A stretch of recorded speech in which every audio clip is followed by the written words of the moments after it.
Hello, and welcome to the Ren Rouge unit of the Week. And today we're taking a look at the IG-18.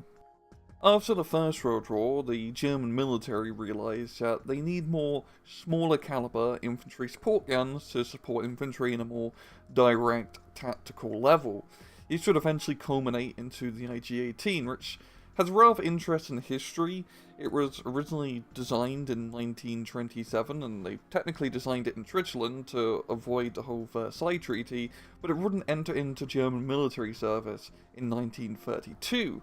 The reason this thing is called the IG-18 and not the IG-32 is that, well, they wanted to get rid of the treaty limitations of developing new weapons, and so they just called it the IG-18. They could say, hey, we were actually developing this thing, right when the war about to end. This is actually an older weapon. This isn't anything new. Don't look at us. We're not rebuilding our military. It produced around about 12,000 of these things all the way until the end of the war. They were extremely effective for their role of just lobbing high explosive shells toward enemy fortifications.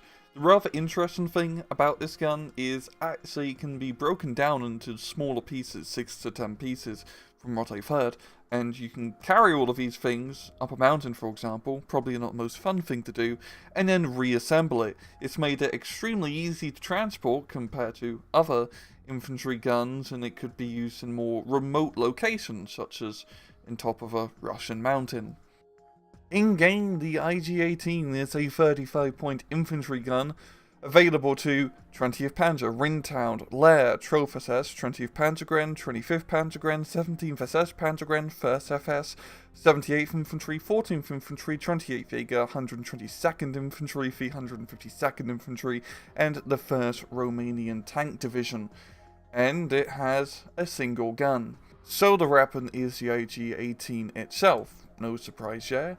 You have 4 heat shells and 46 high explosive shells. The heat shells are pretty mediocre, they're poor accuracy, pretty poor penetration, but they're heat, so they retain pretty good penetration capacity at long range compared to an AP shell. The high explosive shells are also pretty decent. They're not the biggest kabooms, of course, but at 12 rounds a minute, you can get a lot of kabooms onto the field. Pop down to miscellaneous stats. It has a 5-man crew with good optics, very good stealth, and light cargo space. In battle, the IG-18 is a very popular infantry gun for a lot of Axis decks, and for good reason. They're very bloody good for the price. For 35 points, you get a very effective infantry support gun platform.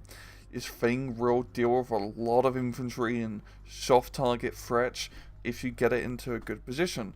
And it's pretty easy to get into a good position because it's nice and small with very good stealth, yet an absolute pain in the ass to spot. It may not have the biggest high explosive capacity, but it shoots very fast, and that's really the benefit of this. With the high rate of fire, you definitely pin down enemy infantry squads running over an open field very quickly. This thing also has heat shells. I have seen them blow up a T-34 every now and again, but they're not reliable anti-tank killers by any stretch of the imagination. It's just a nice bonus if it does happen to blow up a tank. And it is a very good reason in running 1v1 replays. We see IG-18s and infantry guns in general be used a lot whenever they are available in the division. Because they're cheap, you can bring them out early on as they have decent A-phase availability, and that's really when you're going to be getting these guns, so you can set up a good and easy and cheap defensive line on a more open flank in case the enemy decides to rush light vehicles or infantry across it. And arguably, infantry guns such as this are much better pick than getting machine gun teams, as you have longer range, you have some sort of anti-tank capability, and arguably you do more high explosive damage than a machine gun team, as those HE shells don't mess about when you're shooting 12 of them in a single minute. But overall, the IG-18 is an extremely competitive weapon, and for a very good reason. If you do have the option to bring in an IG-18 in the division, you're probably going to want to take it. It is a definitely must-include unit in the majority of decks that you're going to build. It's really that good. And well, I'm going to leave it off. Yeah, this has been another Ren Rouge unit of the week. I hope you guys enjoyed the video, and as usual, please just take it easy.